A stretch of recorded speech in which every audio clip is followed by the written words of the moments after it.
From Tally to Cali, It's time to wake up. Wake up! Wake up! Warchant.com is your ultimate Seminole sports source. and this is Wake Up Warchant, presented by Zaxby's Now here's Warchant.com's Aslan Hajavandi. and Corey Clark. Wagging the finger like Raymond Wade III. No Corey Clark.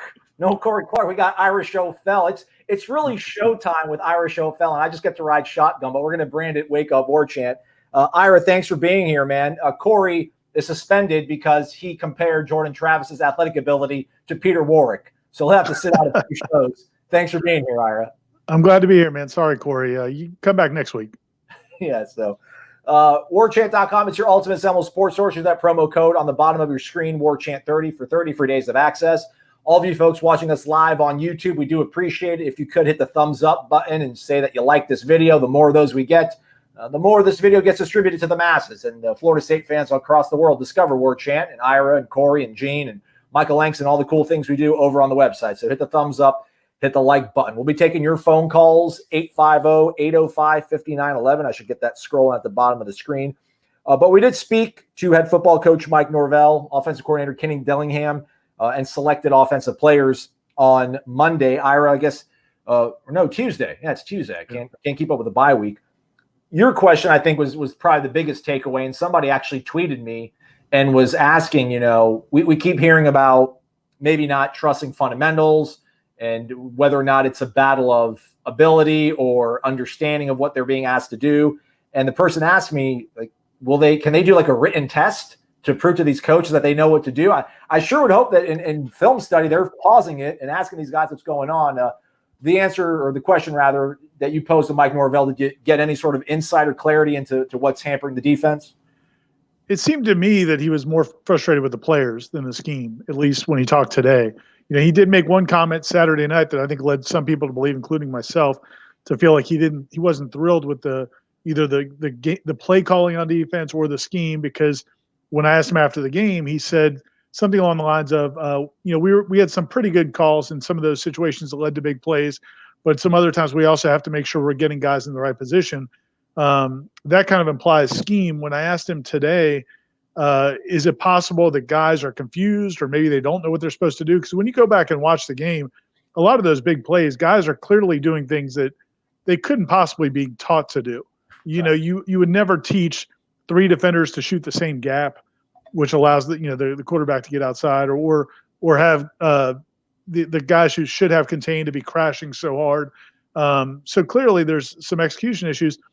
My question is, are they making these mistakes because they don't know exactly what they're supposed to be doing, or is it, as Emmett Rice implied after the game, freestyling, or what's going on? He sounded pretty adamant that they should know exactly what they're doing. The way I took his answer, I don't know what you thought, but I took it as, he said early in the season you could see some mistakes in that regard, but not at this point. They should know what they're doing. They just need to do it. They need to trust what they're being taught to do. So I get the impression that he thinks guys are, at best case scenario, they're trying to make plays. They're trying too hard to make plays, and that's causing them to be undisciplined. Worst case scenario, they're not worrying about what the scheme is. They're just doing what they want to do. So they got to figure that out. But it seemed like to me he was implying it was more players not doing what they're supposed to do, even though they know what they're supposed to do. That's a crazy thing, though. It's 7 weeks. It's 6 games of you being told like what your job is. And I just can't imagine that, like, you saw what happens when you don't do your job. Miami, you saw what happens when you do your job.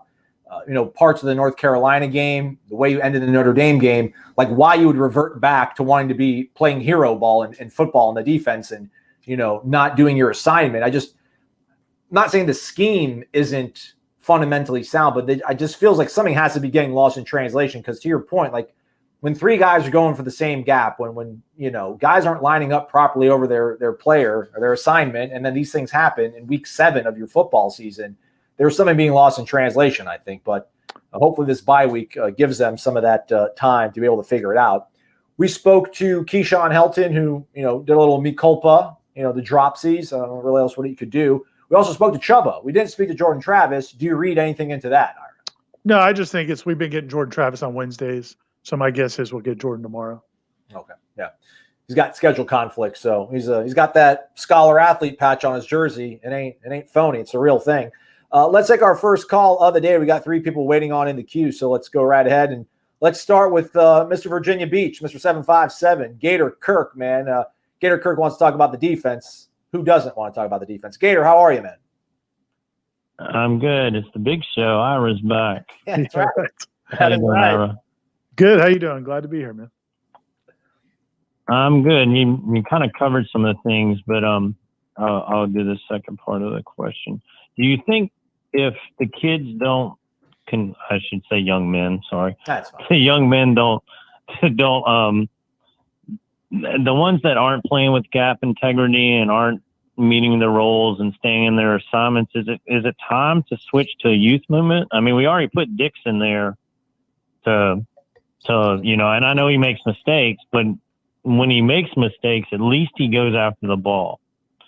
So will we see if we continually miss assignments or over pursue or send 2 or 3 guys in the same gap, that they'll just say, all right, we're just going to play the younger guys and we're just going to take our lumps because they're going to be in the right place 90% of the time, and we'll sacrifice that 10%. Yeah, I mean, I think they're doing some of that. They're playing a lot of guys. I mean, if you think about, and part of, they're kind of depleted at some positions. It's safety. I think that they've gone through. I guess Renardo Green wasn't available this past game. They're still without Hams and Nasruddin.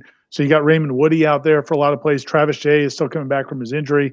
At corner, Miko Dotson wasn't available. Jarian Jones was there, but didn't really play much, if he played at all. I'm not sure if he played at all. So that's why you end up with Jarvis Brownlee playing so much. And then at linebacker, Lundy got in there some. I don't think he did real well when he was in there either.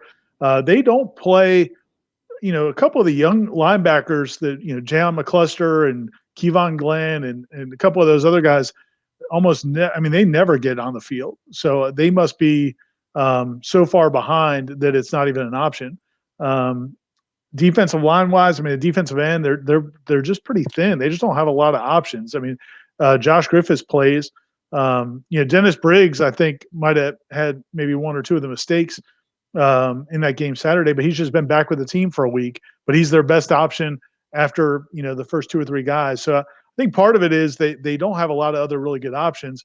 But to your point and to what Aslan was saying before, I think they have seen examples of how it can work when everybody's doing their job. It's weird that they took this step back, but you wonder if there's a correlation to what happened on offense because all the drop passes and the false starts. It sounds like it was kind of guys thinking that they were past their earlier mistakes. It's kind of like if you've struggled on something and then you work really hard to get better at it, and then you get better at it, but then you kind of get lax again. That's my only theory as to what happened. I don't think it was a lack of effort. I really don't. I don't think they quit up there. I don't know. What do you think, Aslan? I didn't think they quit or were lackadaisical. I just thought that they're just the focus and sharpness wasn't there. Yeah, man. Just again, there's something. I don't know if they're trying to play too much hero ball to kind of what Mike Norvell was hinting at and what Emmett Rice said, or again, they just don't understand where they're. They're lining up properly. Mike Norvell said as much. He's like, we're getting aligned. We know the assignment. It seems like at least pre-snap, but then when things start going awry, I don't know if they're handing guys off to the right, person. I know there's a crossing route that Emmett got tied up on because his eye discipline went awry. He started looking at the guy crossing over instead of the guy that was running behind him. And that's when they got that big conversion. And that was a touchdown that they scored, but then they marked it down to 2-yard line. They ended up settling for a field goal. But yeah, just to your point, though, who else are they going to put in there? Look, they played 27 guys. They played 65 snaps on defense. Marvin Wilson, your preseason All-American, didn't even play half the snaps. He played 31 snaps. They're mixing in, again, 27 different guys playing ball. And a lot of these guys got in kind of trash time, if you will, cleanup, mop-up duty. But yeah, they're trying. In terms of personnel and punishing guys or trying to promote other guys, they're doing it. But there's a reason why the guys in front of them are still in front of them, right?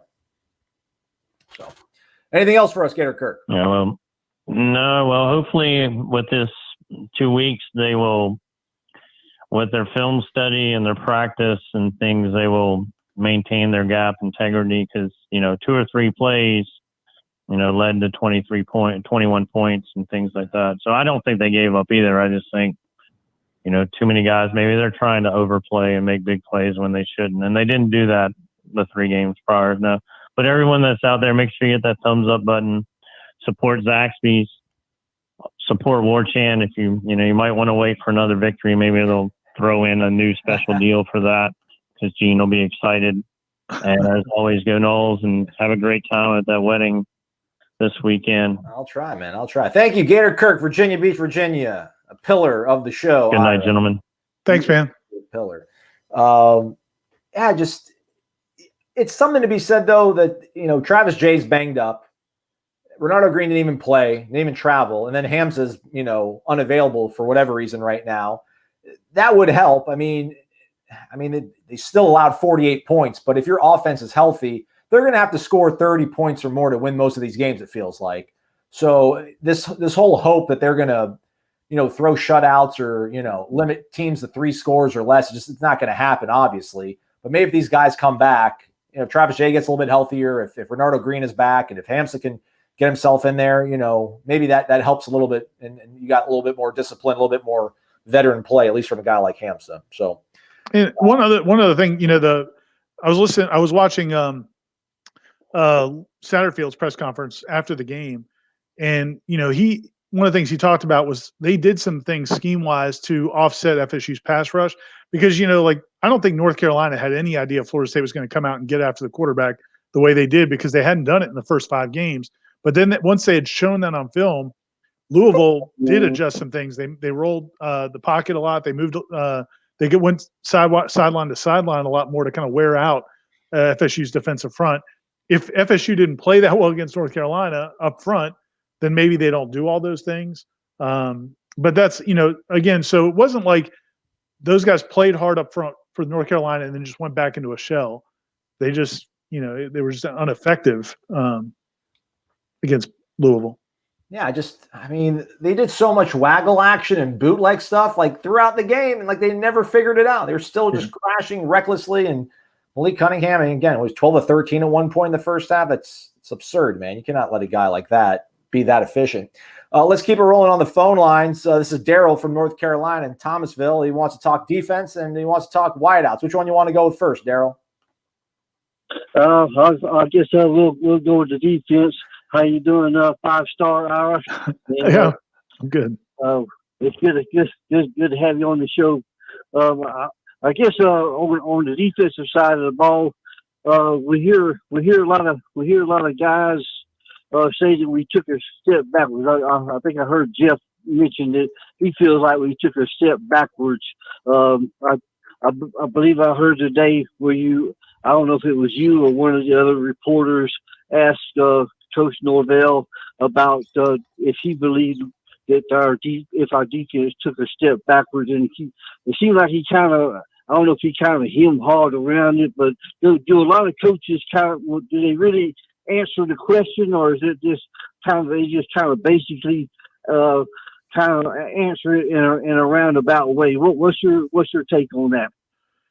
I mean, I think Aslan, I think you're a good observer of the coaches' tricks of the trade as well. But I mean, I think Norvell's pretty good about answering what he wants to answer. If he doesn't want to speak specifically to what you're asking, he can give another answer or kind of evade the question a little bit. So yeah, I mean, I think the thing with him is you get the sense he really thinks these players are still fragile emotionally. I mean, he talked about that today, about how much they've been through and how much, how just not only just not only this season, but the last 3 years. I mean, he talked about today about, coming in and, these players had gone through 3 head coaches, coming into the season, and then you've had all the COVID and everything else.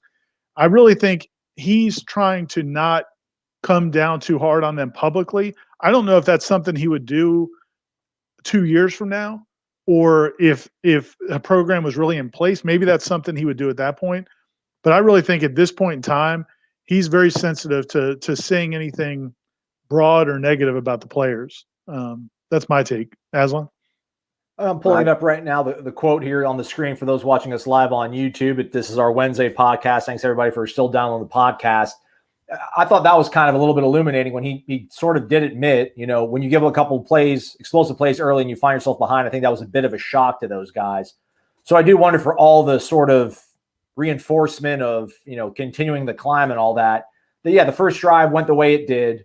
Your first two defensive snaps, you forced them, I don't know, it was a 3rd and 8 or so. Yeah. It was 3rd and long for them.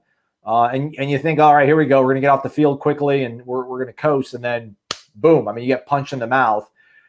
They obviously did not respond well to that. So, I don't know how much of that was them maybe thinking they're going to have an easy sort of afternoon. But again, that was the first drive. You realize everyone's got a plan until they get punched in the mouth. They got punched in the mouth. They didn't respond well. So, was that confidence? Was that just lack of execution, lack of focus? I don't know. Just it seemed that they did revert, though. They certainly did revert for all. I was hoping, Ira, that the Notre Dame game, if anything, was just sort of like a graduation of, at least we're not going to get embarrassed any longer. We're not going to lose games by 4 or 5 touchdowns any longer. Just not going to be part of. We're going to compete and keep games as close as we can. Now, part of Saturday against Louisville is that the offense couldn't hold up their end of the bargain. But, to see them kind of fall back into getting blown out was disheartening. But, again, I don't think it was a step back. It definitely wasn't a step forward, obviously. But I don't think what we saw on the field against Louisville Saturday is indicative of what they're going to finish the season out to be. Daryl, receivers, right? Is that what you want to know? The drop? Yes, sir. Okay. On the receiving end, it seems like we're dropping a lot of balls, and I'm wondering. And it seems like it's happened the last 3 years, like under Taggart, and now it seems like it's happened a lot this year as well. Is it coaching, or is it just the type of receivers that we're recruiting? What's going on there? I don't really want to pinpoint it on Dugans. I don't want to call him out or anything. But is it him not coaching right, or is it the guys that we recruiting not knowing how to catch the football? Look, I think Florida State's got to get a lot better at wide receiver. I think that, they're watching that game, I thought there were a few instances where, you look at, Louisville's kind of locking guys down. And then when guys are open, they're not making plays. Wide receiver is one of those positions. Guys should be able to come in and catch the football. A wide receivers coach shouldn't have to teach guys how to catch a football at Florida State. Right. And I think those guys can catch the football.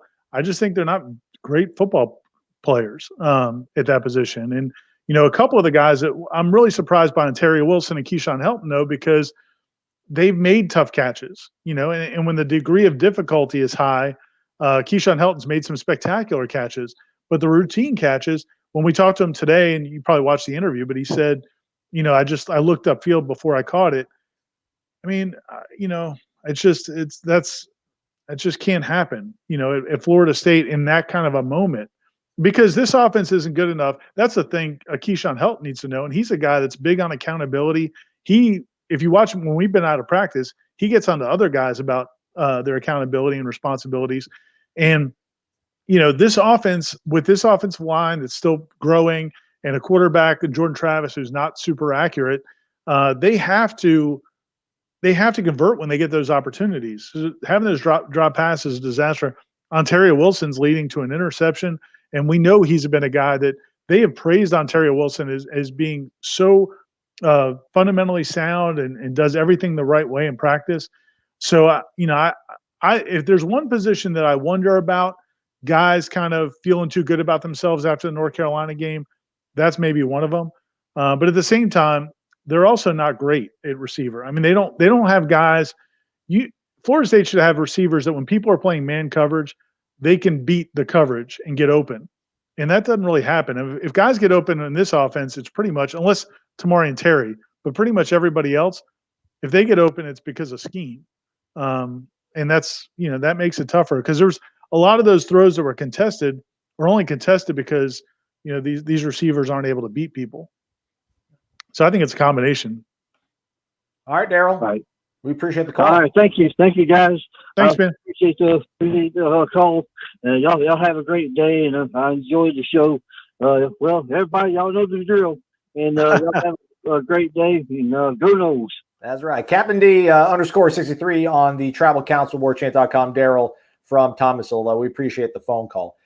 Yeah, I mean, they were out there Saturday with a hobbled Warren Thompson, apparently. I mean, isn't that what I think either Kenny or Mike said, that he was limited in practice?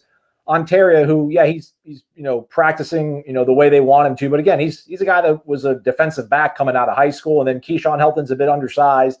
They're not exactly rolling out, Rashad Green or, even Rodney Smith at this point. So at least without Tamori and Terry being out there. So and there, a couple of times in that game where Jordan Young is getting more and more playing time, and I think he's a guy that we all like because of his body. But when you watch him, there's some times where he should be able to get some separation, and he really doesn't. Doesn't really have top end speed, and that's got to be a position they really hit either in the transfer portal or recruiting, I think, going into next season. We got greetings from Mother Russia. Can't even say their name, but we're everywhere. Intercontinental, transcontinental, everywhere, man. We don't can't stop, won't stop. Ira. Let's get back to the phone lines. Here we go. This is a fan favorite, Jay from Daytona Beach. He doesn't want to talk about the defense, though, Ira, and I don't think he wants to talk about the quarterbacks either. Jay, what's gotten into you? 5-star. Jay, my man. and the guy on the left. Come on, man. Come on, that ain't right. That ain't right. Hey, listen, special teams is, hey, guys, do you remember that time? I don't know if it was Wake Forest or Georgia Tech. I think the first time we saw Derwin James on kick return, they kicked it to him. He took it to the house.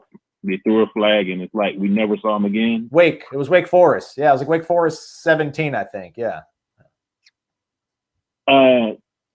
Ja'Kai Douglas, I don't know if they tell him, hey, just run into the guys and just get down. Just don't fumble the ball, because that what it seems like to me. So we're definitely a special team, I'll say that.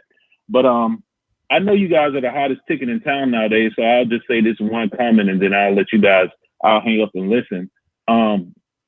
This team can be described two different ways. As Aslan alluded to, like it's almost like the boxer that gets a new trainer, but then as soon as they face any adversity, they revert back to their old ways. Can you guys hear me? Yeah. The other way is like, that girl in high school she was the hottest girl in high school, and everybody wanted her. But when you become adults, let's just say physically,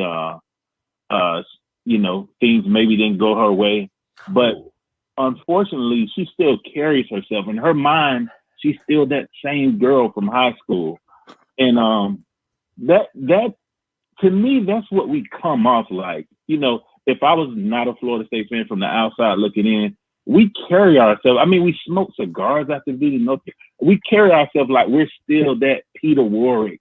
Like we're still that Florida State team, and like we're 2-4. So it's just so perplexing to me. Hey, real quick, can I ask real quick? So is J an initial? I always thought it was J-A-Y. I thought it was J-A-Y, but I just did J this time. Is it J? Okay. Is it J-A-Y or is it just J? J-A-Y. All right. Okay. All right. I'll fix it. Look, Ira always the editor. Well, you just rocked my world. I always thought it was J-A-Y, and then I'm like, wait a minute. Yeah, man. Look, it's a bad look. And from what I understand, I think some of the staff or people around the program weren't real thrilled about the cigar pictures getting out because, it was a bad look. I mean, they haven't done anything in North Carolina. We all know North Carolina they didn't beat Alabama. They didn't beat Clemson. It was, a team that was ranked really high due to some circumstances. It was a good win, but it wasn't worth all that. Then, the other thing was they clapped back at some of the former players on social media who have been critical. They didn't. I didn't see that, Ira. Who? Yeah, your guy, man, 91. What? Immediately after the North Carolina game, yeah. Went back to Cromartie a little bit. I heard about that. What's that? I heard about that. Yeah, he went and he clapped back at Cromartie, a first-round draft pick. Like, are you kidding me? Well, but here's the thing. It's tough, man. I think back to this. The program right now is in a lot of ways kind of like it was when I first started covering Florida State in the early 2000s, and when Aslan was a student, where when kids signed with Florida State, they came in thinking they were of a certain ilk because they signed with Florida State, but they hadn't really done anything. And then even when they lost, they just blamed the coaches, they blamed each other. And I think, I'm not saying that that's what's going on now, but I think that but now you've got social media on top of it. Then you have all these former players going on social media, complaining. The former players are mad because they're disgusted at what they're seeing. And then, so they're venting on social media, and the players are seeing, they feel like they're getting piled on by guys who should be supporting them. So they're in a tough situation. I think somebody made a comment today, I thought, Aslan, about blocking everything out. I don't know if that was Keyshawn or if it was one of the coaches, but they made a comment about blocking everything else out, blocking out all of the negative stuff. It might have been Amari Gaynor on the coaches show last night. But I think that's a problem with this team is they know that people have been dogging them. And I think that whenever anything positive happens, they want to kind of puff their chest out. And it's just a mess. I mean, it is. I mean, it's got to be, as a coach. I don't know what, like, as a coach, do you address all that stuff or do you let it go? I don't know. You have to address it. I sure hope they are, man. Cigars, really? I remember somebody asking Jannard something about a photo. There was a picture of him smoking a cigar, and then there's a video of another dude with a cigar smoking. So they definitely had cigars after the game, and whatever. It is what it is, but generally that's kind of a different level of college football than what Florida State is. Come on and surrender, 500 yards in next week. Good grief. You got me upset again, Jay. Thanks for calling, though, man. Hey, listen, speaking of cigars, be safe at the wedding this weekend, Aslan, but have a good time. Enjoy yourself, man. I appreciate it. Thank you. I will, man. I'll be distancing. I'll be wearing my mask. Thanks, Jay. We appreciate you, man. You're a pillar. All right. See you, man. Jay from Daytona Beach, Mr. Seabreeze High School in the house. Let's get to YouTube real quick. Ira, there you go. We got some people throwing some doll hairs in the old tip jar virtually. Sky Ninja FSU. Ira, why can't FSU win some games against FBS teams by more than 3 and lose by less than 100? That's a great question. The 3. So what? They've lost 4 games. 3 of them were 2 of them were by 30 plus. One of them was by 16. The Georgia Tech game was only 3 points. There you go. So close. It's we'll see the second half of the season. I took some shots, Aslan, about my column, my 3-2-1 after the game. Because who's coming at you, Ira? Give me names. Because I said, look, I mean, just because they lost that game doesn't mean they're going to lose these last 4 or 5 games. I mean, they're going to lose one of them for sure. But if the offense, I think it all comes down to Jordan Travis. I mean, I really do. I think that's the factor. If he's playing and if he's healthy, they have a chance. They have a chance to win all of those games. I really wouldn't bet against them in any of them because I think he's more dynamic than really on those offenses, maybe than anybody that they have. So we'll see. The defense isn't going to turn around overnight, but I think the offense will look a lot, especially if it gets Maury and Terry back. I think they have a real chance to win 3 or 4 of those last 4 games. All the games other than Clemson, which might be by 100. There we go. All right, it's a party now, Ira. I mean, it was a party since you arrived and stepped foot on this virtual internet. But my guy, dollar bills, y'all. Ray Pereira dropping $24.99 in the virtual tip jar, but it's real cash money. We appreciate it, Ray. Corey does. Thanks, Ray. Well. Corey isn't suspended, by the way, everybody. Just feeling a little bit under the weather. I think he also he was coaching his son in a pivotal baseball game. We won't talk about the level of competition that they're undergoing, but anywho, he asks us, getting back to a simpler defense has been heard before, dating back to Charles Kelly. I'm so confused about this group of athletes. Go Noles. Yeah, I mean, So again, maybe it's Mike Norvell basically seemed to dismiss it to me today. I thought because to me it's one or the other. Either you don't know what you're supposed to be doing, or you're just not doing what you're supposed to be doing. And if you're just not doing what you're supposed to be doing, it's to the point someone made earlier is, I think it was Gator Kirk, like then get somebody else in there who will do what they're supposed to do. But it seemed to me like, and we used to joke about it last year. I mean, Aslan, I know you guys made fun of it a lot on Wake Up Warchant during the season, the last 2 years, when Harlan Barnett would say, we're going to simplify things. We need to simplify things. We just got to get back to, and then they would go out and get torched anyway. It doesn't seem like that's the route they think they need to go. But I did wonder. I mean, I do wonder. They do a lot of different things. I mean, they do a lot of things personnel wise. They do a lot of different. They've gone with the 3-man front, the 4-man front. They played a lot of game. They played like a full game in nickel, basically. So I've wondered a little bit about whether or not they really know what they're doing. But Mike Norvell said that's not the problem. So I don't know how he fixes it other than just trying to keep emphasizing this idea of, just do your job. But that's not, it's frustrating, I think, for fans because like, that's not an answer that you can say, okay, well, this makes sense. This is an answer. It's just, we got to keep practicing. Well, I mean, it's hard to get fired up about that. Well, the thing again is just if guys are continuing making the same mistakes, or maybe not the same mistakes, but just at least not following the scheme, then yeah, you have to replace them. But I mean, we've seen them mix in all sorts of different guys, young and old. Like nobody, it's not like this isn't an upperclassman problem. This isn't an underclassman problem. This isn't a defensive line problem. It's every single level has huge breakdowns, and there has to be a certain kind of communication set forth to like. Again, I hate saying simplify things because I was the guy that would make fun of this whole, we're going to make everything easy. Let's make everything as easy as possible for everybody. That's the way you overcome, adversity. But to me, again, it just seems like they're getting lined up right. At least like we're not seeing them with crazy substitutions, even though they're running guys on and off the field. Like they're in position. They seem to know where their alignment is supposed to be. They're proper on that. Once a ball snap, like everything just goes out the window. And then I just don't understand how guys that have played, I don't know, like thousands of snaps close to, like a Marvin Wilson or a Corey Durden or like a Asante Samuel, like don't know where they're supposed to be. Like they don't understand that. Like it boggled my mind that they would not understand. And these are smart guys, football wise and off the field.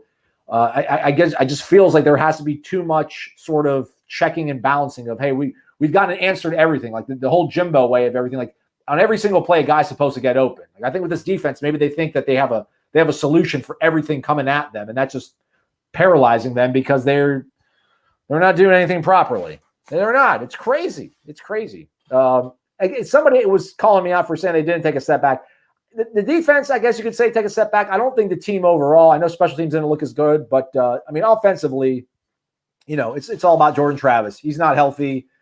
They're gonna struggle, and when they struggle, that just puts more onus on the defense and makes them look even worse. So, but Ray, we're all confused.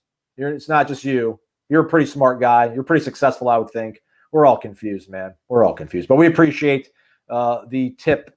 Really, it's awesome, man. Thank you. Thanks, Redbird. He's a Corey Clark fan, but look at this, Ira. He likes you too, man. The great Ira. $4.99 in the tip jar. Please tell me this isn't turning to another Taggart era team, just being mediocre, never being better than 6-7, 7-6. I'll ask again after 6 games. Is Norvell over his head? Go Noel. Yeah, no, I don't think it's that at all. And I don't think it's going to be a Taggart situation. We'll see. But to me, there's so many things that we've seen that show great competence in certain situations. I mean, I think, during the last few games where the way he's managed the clock, using timeouts to his advantage, instead of just, some coaches will just sit on them forever and just never use them unless they have to use them. Some coaches blow them because they get calls in too late or because they don't have guys lined up right or personnel. Mike Norvell's timeouts almost always are strategic and aggressive, and I like that. I think what they've done offensively, if Kenny Dillingham today we were laughing about it. because Kenny Dillingham kind of got defensive today about the offense and how much they've improved since the season opener. But I think he has a right to be, because they've kind of made chicken salad there. This offensive line, we're all talking how much better they've gotten. If this offensive line was playing in the offenses the last 2 or 3 years, I'm not sure how much better it would be. I think they're doing a lot of things to help them out. They've figured out a way to really move the ball with Jordan Travis at quarterback. I don't think they're elite at receiver, plus they're banged up, plus Tamorrion Terry hasn't been playing. And the running backs, I think, are good, but they're not Cam Akers or Dalvin Cook. So I think the offensive staff has really done a great job with what they have. It's just all about the defense, and I think that's not a knock on Norvell. I think he'll figure it out. Now, if he just lets it ride like this for 2 or 3 years, then he's in trouble. But I don't see any comparisons to the Taggart regime. I think you agree, Aslan? Yeah, man. I've been watching all these games from home practically, and I know that was a big complaint we would get on the show, was just people would talk about Taggart looking lost or just his demeanor on the sideline while everything was kind of going sideways out there. Like, Norvell has command of what's going on that sideline. We're seeing him do live in-game coaching when guys make mistakes, pulling them off to the side, talking to them, coaching them up, getting right back to what's going on the field. The last touchdown they scored was a 4th and 3 from it was a 4th and goal from the 3-yard line. Good play call, rolling out Jordan Travis, getting a good open look in the back corner of the end zone. Yeah, man, they're dialing up good stuff. Guys dropping the ball. I mean, that whole sequence where Preston Daniel gets flagged, they get off schedule. We know what happens when they get off schedule, but they dial something up where Keyshawn Helton gets wide open. He drops the ball. I mean, I think it was a 2-touchdown game at that point. Yeah. He catches that. You maybe get some points. You score a touchdown. Who knows? I mean, change the complexion of the game. I find it hard to pull those kind of examples from the previous regime. I just really do. I mean, again, like the high water mark of Willie Taggart was a 1-point loss to Miami his first season. And I don't think anything he really did year one is what got him fired. If he would have gotten things fixed last season, he would still be the head football coach here. Like that's why I'm kind of a little bit confused with the anger from a lot of fans. But I do understand it. You're a Florida State fan. You're used to winning football games. But man, we went into the season looking at that schedule thinking 6-7 wins. The whole pandemic was going to kind of change everything. We realized what we were going into was so blind. And then listen, I mean, he's beat a top 5 team. Is North Carolina the 5th best team in the nation? Probably not, but he's got that win under his belt. They competed well against Notre Dame. I mean, there's plenty of evidence that this coaching staff is competent and able. And there's proof that they did it against North Carolina. So I don't think this season, this season, if after that North Carolina game or maybe going into you thought 9 wins, if you're one of those guys, hey, you're going to be disappointed. But I think, again, there's evidence, there's data every single week that this guy can figure things out. He can answer problems, at least offensively, but defensively, that's going to be a big question mark. And I have it highlighted on our screen for the people that are listening to the podcast. But yeah, Kenny Dillingham says, go watch the last 3 games and compare it to Georgia Tech. I would highly recommend it because it shows progress. And then he goes back into the whole thing. They're getting better, but they're not good. Like, don't get it confused with them getting good. So, I mean, they realize it too. They're not patting themselves on the back. So I'm not discouraged at all. Let's keep this thing rolling. We do have callers waiting on the line, but we got people throwing American dollars at us. Gator Kirk, look at this, man. Gator Kirk just, calls, does everything. We appreciate you, G. Says it's time to accept that this is a rebuild. We'll take some steps forward, maybe some steps back at times. My heart still believes we'll be victorious when we take the field. Go Noles. $13 thrown our way. We appreciate it, G. Yeah, right, Ira. Everyone thought it was a rebuild, but then once you get in the middle of the rebuild, then everybody jumps ship. Let's keep it rolling here. Marcus Pitts. Hey, guys, awesome work as usual. Recruiting-wise, how did this last loss affect recruits, especially recruits in positions of need?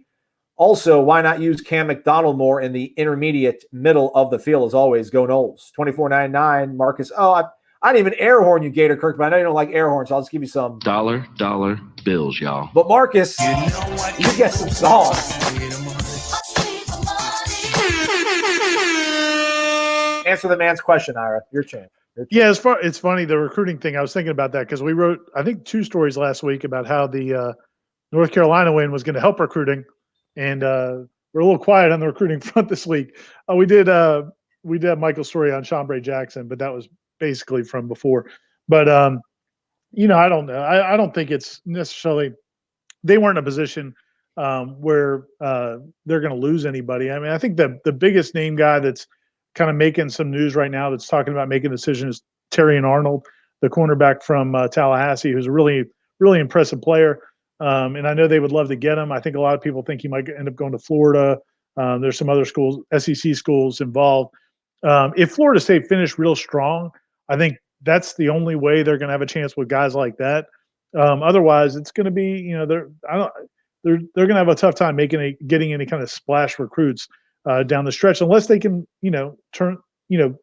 reel off maybe 3 wins, 3 of those last 4 wins. If you win 3 of those games, I think that would show a lot of positive growth and might sway some guys. But I don't think one game, no matter how bad it was, I don't think one game really changes anything. As far as Cam McDonald over the middle, yeah, it's a good point. I mean, he's not the biggest dude in the world. It's not like he's a 260-pound tight end that, if he's just going to get, some of those guys, like you got those NFL tight ends like Gronk and those guys, they catch over the middle and they know they're going to wear just 2 or 3 nasty hits, and it's okay. I don't know if Cam McDonald's built for that, but it's a good question. I mean, it seems like most of the stuff he's done has been on the edges, right?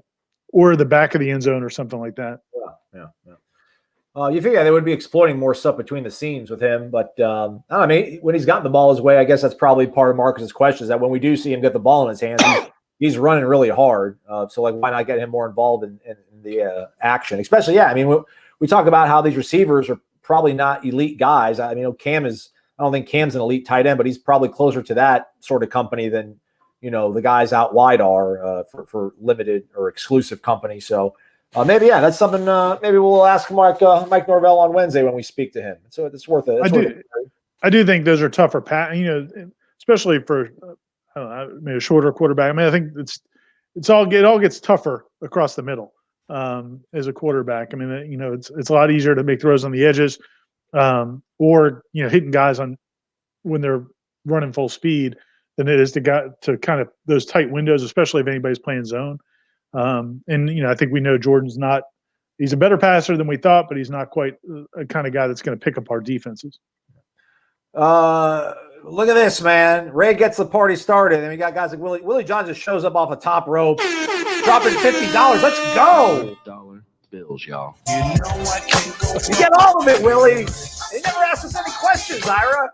He's just like the best, I don't know, customer if you're a server. Like, he just comes in, orders of water, and just drops like $50 and walks out. He wants you to have a good time at your wedding. He's contributing. He's contributing to the Aslan wedding party fund. There we go. I appreciate it. Yeah, by the way, I need some gift ideas from my buddy. If anyone's got any, let me know. He's made of money, so I can't give him money. Everyone says give him money. It just won't be the same. It's his first marriage? Yeah. First marriage. He's smart. There you go. That's good. Smart. Willie, again, man, we appreciate it. If you do have a question, man, do feel free to post it. We'll pop it up on the screen. You're highly, again, much appreciated. Thank you. James B., he's a regular. He's what we call a pillar of the show. He's part of what we call the Horn Gang. And his dog is smiling, by the way, Ira. Dog kind of scares me, but the dog is smiling, he says. 5-star. And the great Aslan. Norvell looked very resigned in his post-game press conference. Do you think at this point he's thinking, let's climb as high as we can this season, then recruit my players? It's a variation of climb. There's like parentheses that climb and parentheses as high as we can. Yeah, I think that's an accurate description. He did seem resigned, but I don't know. I think that could be one of 2 things. One theory is, that game was over when I thought the game was Jordan Travis. It looked like to me got banged up again midway through the second quarter, and at that point, it was like 28-7. They're probably not going to come back there. But if he's healthy and the Ontario Wilson play, a couple things go their way, maybe get right back in it. They did have the touchdown pass on the 4th and 3 after that. But then, early in the third quarter, it was obvious Jordan wasn't going to run the ball. And if he wasn't going to really run the ball, the offense wasn't going to go anywhere. So that he had a lot of time to digest that. So that could be part of it. But I also think it's possible that he looks at these guys and says, wait a minute, we got to a point now where we can't go back to those mistakes. I was thinking back to Jimbo's USF speech when he slammed the thing. We can't go back. You know what you are. You can't go back. He's like, oh, nobody beats you. You beat you. Stop beating you. And You wonder if maybe he felt like they had gotten past all of those mistakes, and then they all kind of came flooding back. So he could have been just frustrated that they're still at that point. But yeah, it was different. He wasn't like after Notre Dame, he was ticked off that they lost that game. North Carolina, there were some things that made him mad, even though they won. This game, he did seem kind of resigned. Let's try to take a phone call. Although my phone just like dropped off, so maybe I can't pull these phone calls up. But let's see if this works. No, I can't. Yeah, it just dropped out, so I have to redial into that. So let's see if we got something here on YouTube or even Facebook that we can get to a question here. James, also James B followed up with something about he thought they were just broke, the players, I guess. Yeah. Yeah, I mean, I don't know if they're broke. I mean, I think that's the balance, though, that Mike Norvell's kind of trying to fight. I think he's trying to be positive because he doesn't want guys to fold. But I do think they're if they get behind, they just don't seem to have the resolve to fight back. Help me out here for a sec, Ira. Kickers. I mean, what are we going to do? We got two people, though, asking about kickers. Marcus comes back, and also Mark Armour. What's going on with the kicking game, Ira? I mean, as far as Ryan Fitzgerald goes, I don't think that. I think confidence could be a concern with him. I think he's a quality kicker. I mean, he was very highly regarded coming out of high school. They were really high on him in camp. It seems like once he missed maybe one or two, he's kind of lost some confidence because the ones he missed in the North Carolina game were, 30-something yard field goals. I mean, that's not a ability issue. Parker Grothaus, I think, is just going to be an inconsistent kicker. I mean, he's got a really strong leg, but he was inconsistent last year. He's a guy that originally started his career as a walk-on, or he may have been a scholarship at – what was that school he started his career at? Like Sacred Heart or something? Something Word. Sacred Word. Incarnate Word. Incarnate Word. There we go. And then he came here as a walk-on. I just think he's got a strong leg, but just not real. He's never been real consistent. So I don't think it's nerves with him. But Ryan Fitzgerald, you wonder, maybe he's just putting too much pressure on himself. Because the missing 30-something yarders, two of them, that was really bad. So they got to figure out a way to kind of get him turned around. He's the answer, I think. It's just he's got to get mentally stronger. Yeah. They don't have a kicker right now. It's kind of a bummer. I think we're back online with the phone calls. Been hanging tight for over 30 minutes. We appreciate it. Calling us from Tifton, Georgia. It's Georgia Knoll 92. He wants to talk about both sides of the ball because why not? What's going on in Tifton? What's up, Aslan? What's up, Ira? Great. Thanks for taking my call.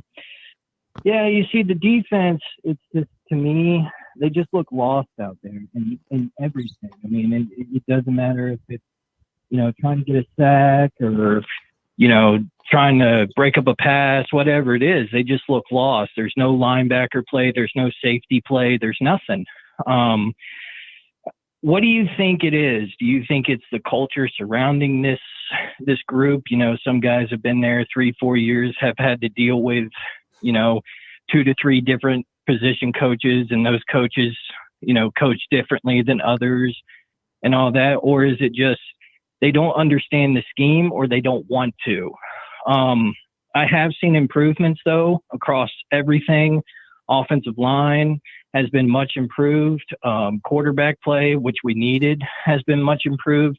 The only thing I will say on the offense is that there seems to be some kind of, you would say, loss of talent when it comes to the wide receivers. When you look at Terry compared to Helton, compared to Ontario Wilson, how much do you think that is a factor that we should go after recruits and recruiting in wide receiver, or hitting the transfer portal hard for receiver? I think, to me, that would probably be the best thing for us to do, to shore up wide receivers, make sure they know what they're doing and they can come in and get coached by this staff and everything. I just want to know y'all's thoughts. I'll hang up and listen.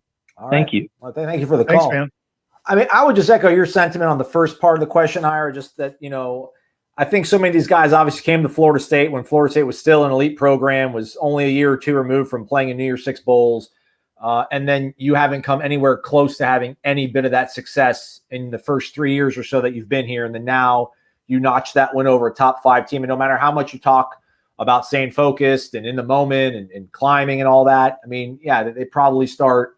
It's like, all right, man, I finally, I proved to everybody who I am, what we're about, and now we're, smooth sailing from here on out. So I think maybe that overconfidence was the problem. They can't find that middle ground. It seems like they either don't have enough confidence to go out and make plays, or they're overconfident and they can't make any.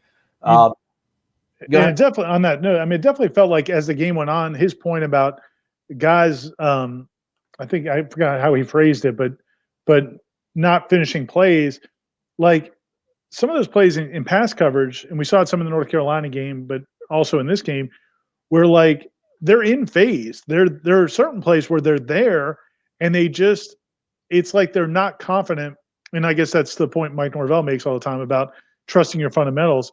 Like they're in phase, but instead of turning around to make a play on the ball, they're just like tackling the receiver. And like Raymond Woody a couple times just like grabbed the receiver, like because he didn't have any confidence that he could make a play on the ball if he turned around. And I think there was a couple of those types of things. And then, as far as the question about like, it on like whether or not they, or just don't understand it. I don't know if that's it. I mean, I really don't. Especially like the defensive front. I mean, there's not that much to understand. It's like you've got this gap in control that gap or shoot that gap, and they're just not doing it. So I don't have a great answer for you on that. I do think there's a lack of confidence. I think that's a big part of it. Receiver, they got to go to the portal probably because unless Terry's going to bless us with a fifth year. Yeah, I don't know. It doesn't make any sense for a school like Florida State to not have better receivers. It just doesn't. I mean, and I know that they've gone through a few different position coaches and they haven't had a lot of success, and I get that. But there's a lot of wide receivers in the state of Florida and across the Southeast. Florida State should have better wide receivers than they do. I assume that's going to be high on the priority list. They have 2 committed for the class of 2021 that are both like 6'3", 6'4" kind of guys. That obviously seems to be what they want. They want some bigger receivers.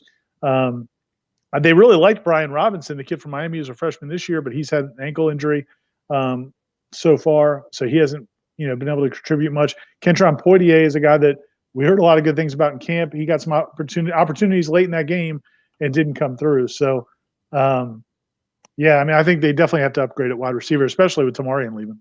Yeah. People asking about that the players only meeting. Yeah. They're following that crisis playbook to a T right now, right? Like now this is like you do players only meeting, and then maybe coming out of the bye, one of the coaches from the box goes down to the field and goes up to the box. We've hit that point. Derek Neal, appreciate you, man, throwing $7 our way. Thank you very much. What do you make of the no talent narrative? Some guys aren't playing up to their star ratings, but Mercer held Jacksonville State to fewer yards than Florida State. Jacksonville State also beat FIU. They went 3-1 in their little mini season. Guess who they lost to? These guys. Represent. Right there, yeah. So, it's like the lost decade all over again. Like we're finding ourselves in this argument now. It seems like, right, Ira? It's like, is it coaching? Is it players? It's a little bit of both. It's probably a little bit of both. And like the most frustrating to me is just the defensive line. I refuse to believe those guys are not as good as their coaches. The 3 coaches they've had, I've talked about them. That recruit analysts and NFL draft scout guys talk about. It's hard to believe that they're not, they don't possess the talent, requisite to being successful at this level of football. Now, the rest of the other spots on the defense, linebacker, I think, we can kind of agree they're probably not capable there. Defensive back might be one of those things where they weren't properly evaluated, at least by recruit analysts. But, I mean, Asante's a legitimate guy. Travis Jay he didn't look good in the Louisville game, but maybe that's part of his injury. Hams is a guy that has, was talked about maybe being a first-round guy if he could have played. I don't know. There's enough talent to not, your point, to surrender that many yards to teams like that. Yeah, that's what I was going to say. Is that there's not enough special guys. There's not. They need more special guys, but you could be better than what you are with what you've got. And the guys who are special, to your point on the defensive line. And in the secondary, I think there's a couple guys in the secondary that have potential to be special, just aren't playing to that level. But yeah, I mean, and that was back to the point at wide receiver. Just because you have guys that can run routes doesn't mean you have the kind of receivers you need at a school like Florida State and should have at a school like Florida State. So that's definitely a position where I think they need to get special guys. And that part of that's evaluation. 4 or 5-star guys probably aren't lining up to come to Florida State right now, but you can evaluate and find some guys. We got a bunch of people waiting online, but we're waiting in the queue, but we're running low on time. We'll see if we can get to maybe 2 of the callers. Mystical Harmonizer 1118 with $5 in the tip jar. Thank you, Mystical Harmonizer. Harmonize with like an instrument or your voice. Let us know. We're curious. They say use a 3-quarterback system. Travis on first down with Webb, Purdy on second down with Toafili, Blackman on third down with Corbin, and rotate. That's interesting. I like the idea of the drop back passer on third down. Yeah. I mean, look, was it Virginia's playing 4 quarterbacks now? So what Corey makes it sound like every time he watches, he said there's like a fullback, there's a number 36 or something back there dropping back. Yeah, so they're experimenting. I honestly think we'll see about Jordan Travis and how healthy he is, but I really think the offense. I mean, I think the offense found something with Jordan Travis. He just wasn't himself in that game. We'll see if he can get back to full speed. If he is, I think they're going to be okay on offense. Yeah. Oh wow! Look, Drew Singletary, man. Drew Singletary's Saxby's guy. He gets everything. Dollar. He gets everything. $50. Drew, man. Drew's always tweeting at us when he's going to Zaxby's, and we appreciate it, man. It's amazing. Drew throwing $50 our way. Defensive backs, 7 to 10 yards off the ball, still getting beat. Scheme is not hard. Put your nose in the playbook. This is Florida State, not a D2 school. What does coach say during film study after watching the finger waves, etc., while down multiple scores? Adam Fuller does bring that up, right? Like, I mean, Adam Fuller doesn't seem like a guy that would be like, yeah, whatever. Or Marcus Woodson. I mean, I could see Marcus Woodson being like, dude, what are you doing? Chris Marv definitely seems like a no-nonsense guy, the linebackers coach. Odell probably doesn't think too highly of it. So, yeah, you'd imagine those guys are hearing about it. But, again, I think they're in this fine line of trying to not knock these guys down too much. I think they feel like they need to build them up. So, there's a fine line there. Like, there's plenty of other reasons to come down on them. Drew, you're the man. I'm going to do it one more time to get everything, man. Welcome to the party. Dollar bills, y'all. All right, man. Mike from Ocala is holding. He wants to talk about field goal kicking, but I think we talked everything about field goals that we can, Mike. I love you, man, but I don't really have anything else to add on that. Let's go to Quint in Tampa. What has this team become the last 3 years? It sounds like he wants to talk about. That's a deep dive, Quint, but it's your show. What's going on? How are you, man? Hey, I'm a diehard Seminoles, man, and it hurt me to my heart, but I just want to say, like, over the last couple of years, teams don't fear Florida State anymore. They don't respect Florida State anymore. Like, when you got the Bradley Chubb spitting on your logo, you got Syracuse players talking smack about they want to hurt you and cause pain. Then you got the Florida player trying to plant the flag in the middle of the logo. That kind of stuff, like, is like they don't have no killer instinct, no fight. And then another thing I want to point out is scoring 8 points in the second half of the last 3 games is not going to win you no game. Yeah. And my last take, and I hang up and listen, Florida State, I love my team, but Wynn has beaten, coming back to beat Stanford and having a missed extra point in overtime is a great win for the Nose. That's all I want to know, and I just hang up and listen to y'all take. Thank you for taking my call. Thanks, Quint. I'm telling you that's a tutorial on how to call into the show. That was like 45 seconds, 3 things, and a lot of passion. A lot to unpack there. Yeah, man, no one fears Florida State. No one, I mean, for the last 20 years, people have feared Florida State for maybe 4 years, 3 of the last 20 years, pretty much. I don't know, 4 or 5 of it. Yeah, the Samford, Louisiana Monroe stuff obviously was disappointing, but I thought we moved past that. And what was in the middle?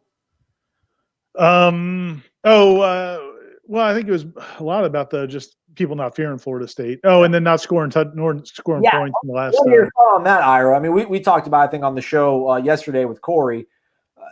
I don't know how much of it, obviously, Louisville, just the fact that Jordan Travis was not healthy in that spot. But yeah, I mean, the second half offense, we don't think it's a trend here, but you would definitely like to see it sort of, get a little bit of uptick in production there.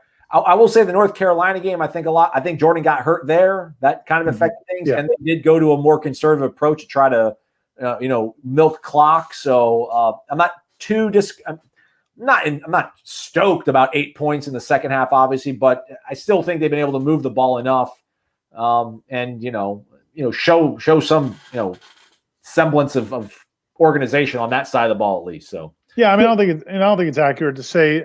I get the point, and it's certainly worth considering. And I mentioned it in one of the things I wrote over the weekend. But they did come out after halftime against North Carolina and go straight down the field. But then Dante Lucas has the penalty. They've had opportunities to score and missed field goals, or had crazy turnovers. So it's worth bringing up, no question. I don't feel like it's necessarily a long-term problem. Sometimes those things kind of just happen during the course of a game. But yeah, Florida State's to his overall point though, Florida State's in an awful place when they're down like this because everybody wants to beat Florida State.